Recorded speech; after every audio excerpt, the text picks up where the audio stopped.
दोस्तों, मैं आरिफ खान एक बार फिर क्राइम एक्सप्लोजर न्यूज़ रूम से आपके सामने नए मुद्दों और ताज़ा खबरों के साथ।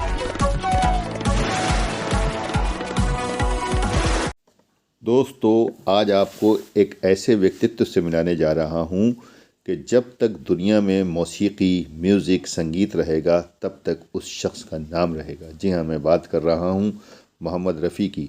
मोहम्मद रफ़ी साहब के वालिद जो थे कभी नहीं चाहते थे कि वो म्यूज़िक में जाएं या संगीत में जाएं, लेकिन बचपन से ही उनको ये शौक़ था। उनका गला जो था इस लायक था कि वो गाना गा सकते थे। उनके भाई ने उनको बहुत मदद करी उनको आगे तक पहुंचाने के लिए। पंजाब में उनका जन्म हुआ था और उसके बाद लाहौर में वो ज़रिया मुआश की तलाश में यानी काम की तलाश में पूरी परिवार शिफ्ट हो गया था और वहीं से ही उनको ये ब्रेक मिला। थोड़ा थोड़ा करके वो वहाँ से आगे बढ़ते रहे। अब ये देख सकते हैं, ये उनका परिवार में उनके बेटे हैं, उनकी बेटी, उनके पोते, ये सब कुछ हैं। इस पूरी क्लिप में बने रहिए मेरे साथ। मैं आपको वो सब कुछ बताऊंगा कि रफ़ी साहब की शुरुआत कहाँ से हुई, कैसे वो इतने ऊंचे मुकाम तक पहुँचे। उनका गला या उनके टैलेंट तो थे ही उनके साथ में, लेकिन मेन चीज़ होती है ब्रेक मिलना, कि कहाँ से उनको ब्रेक मिला। म्यूज़िक डायरेक्टर उनकी कितनी इज्जत किया करते थे और लोग उनसे कितना प्यार। बहारों फूल बरसाओ।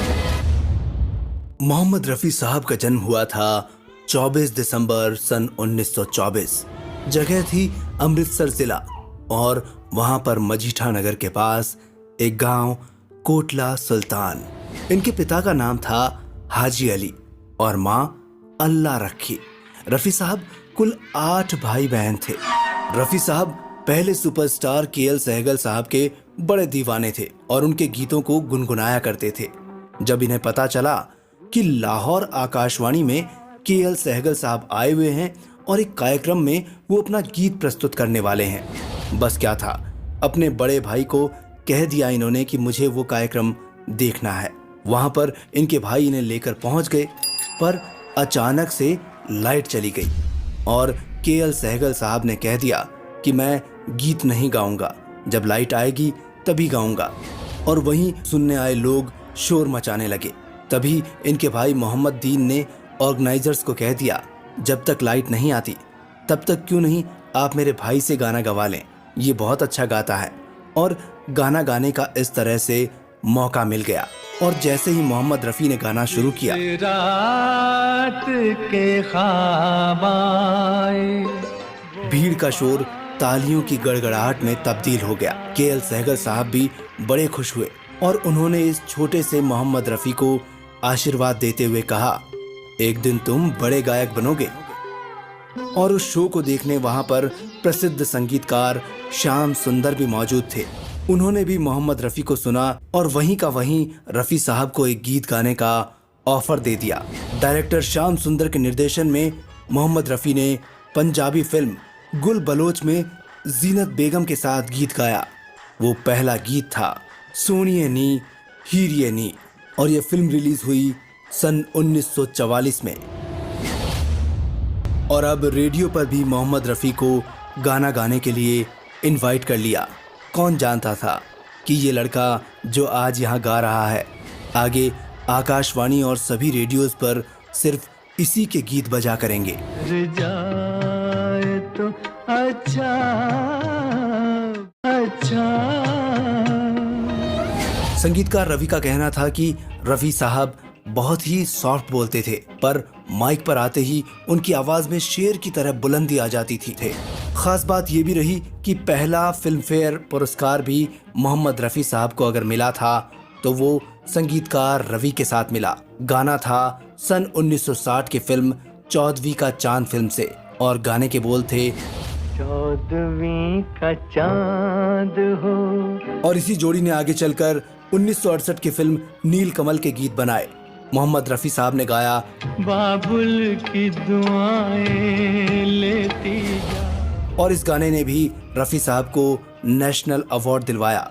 रफ़ी साहब ने बताया था कि जब मैं इस गाने की रिकॉर्डिंग कर रहा था, बाबुल की दुआएं लेती जा, तब उसके 2 दिन बाद ही मेरी बेटी की शादी होनी थी और ये मैं सारा मंजर अपनी आंखों में देख पा रहा था। उन्हीं लम्हों के जज्बात की रौ में मैं बह गया। कैसे मेरी बेटी डोली में बैठकर मुझसे जुदा हो जाएगी, और ये सोचकर मेरी आंखों में आंसू बहने लगे। और इसी कैफियत में मैंने ये गाना रिकॉर्ड कर दिया। आंसू मेरे दिल की पुकार बनकर आवाज के साए में ढल कर आ गए और गीत बन गया बाबुल की दुआएं लेती जा। संगीतकार खयाम का रफी साहब के लिए कहना था, रफी 100% समर्पित गायक है और वो इतने विनम्र और दयालु हैं जिसकी कोई मिसाल नहीं। खयाम बताते हैं कि रफी साहब सी ग्रेड की फिल्मों में भी गाने से संकोच नहीं करते थे। फिल्म के बजट के अनुसार अपनी फीस कम कर लेते थे। रफी एक बहुत ही सीधे साधे से एक पवित्र इंसान थे। खयाम साहब और रफी साहब का जुड़ाव हुआ था सन 1950 में। एक गजल थी जो फिल्म में ली जानी थी। गजल के बोल थे, हमारी याद तो आती होगी, आंसू तड़प जाते होंगे। रफी साहब ने जब इस गजल को गाया तो ये जबरदस्त हिट हो गई। फिल्म का संगीत खयाम साहब का था ही। रफी साहब और खयाम साहब का रिश्ता उसी दिन से मजबूत हो गया। खयाम साहब बताते हैं कि 50 के दशक में जब रफी साहब की गायन शैली सर चढ़कर बोल रही थी, तभी रफी साहब ने एक अलग सा अनुरोध कर दिया, रिक्वेस्ट कर दी, मुझे कुछ भजन गाने की इच्छा है। और रफी साहब ने उन्हें कुछ भजन गाकर सुना भी दिए। उन बोलों के आधार पर संगीत बनाने को कहा और फिर वही हुआ जो मोहम्मद रफी ने चाहा। भजन बनाए गए और उन्हें एक एल्बम में शामिल किया गया। खयाम साहब का कहना था, रफी साहब की सिंगिंग स्टाइल कभी भी पुरानी नहीं हो सकती। जाने क्या ढूंढती रहती हैं ये आंखें मुझ में। और अब बात करते हैं उस संगीतकार की जोड़ी की जो रफी साहब को अपना गुरु मानते थे, लक्ष्मीकांत प्यारेलाल। लक्ष्मीकांत प्यारेलाल को छैला बाबू फिल्म में म्यूजिक कंपोज करने का मौका मिला था और लक्ष्मीकांत प्यारेलाल ने सोच लिया कि हम तो हमारे गुरु से गाने गवाएंगे। और गाना क्या, पहली तो गजल थी, लेकिन बात यहाँ आकर अटक गई कि कंपोजर के तौर पर संगीतकार लक्ष्मीकांत प्यारेलाल की ये पहली फिल्म थी। पैसे ज्यादा नहीं मिले थे और रफी साहब की फीस तो बहुत हाई थी। और घबराते हुए ये बात मोहम्मद रफी साहब से कह डाली लक्ष्मीकांत प्यारेलाल ने कि हमारे पास इतने पैसे नहीं हैं। पूरी इंडस्ट्री को पता था कि रफी साहब तो बहुत सॉफ्ट इंसान है, शांत व्यक्तित्व हैं और बड़े दिल वाले हैं। रफी साहब ने बिना पैसों की बात किए गजल को रिकॉर्ड कर दिया। बाद में लक्ष्मीकांत प्यारेलाल ने 1000 रुपए लिफाफे में रखकर रफी साहब के सामने पेश कर दिए। हालांकि ये पैसा तो रफी साहब की फीस से बहुत कम था, लेकिन रफी साहब की एक और अच्छी आदत थी कि वो कभी भी लिफाफा खोलकर नहीं देखते थे। और रफी साहब ने बड़ी सादगी से वो लिफाफा लक्ष्मीकांत प्यारेलाल को वापस लौटा दिया और साथ ही कहा, तुमने धुन बहुत अच्छी बनाई है, ये मेरी तरफ से तुम लोगों के लिए मिठाई है, मिठाई खा लेना, हमेशा मिल बांट कर खाना। और खूब दुआएं देते हुए चले गए। लक्ष्मीकांत प्यारेलाल रफी साहब के बारे में बताते हैं कि जब भी उन्हें कहा जाता था कि आपने बहुत अच्छा गाया, तब मोहम्मद रफी साहब अपनी उंगली को सिर्फ आसमान की तरफ उठा देते और कहते, सब अल्लाह यानी ऊपर वाले का करम है, मेरा कुछ नहीं। और वो कभी भी किसी भी रिकॉर्डिंग को कैंसिल करवाने के लिए भी नहीं कहते थे।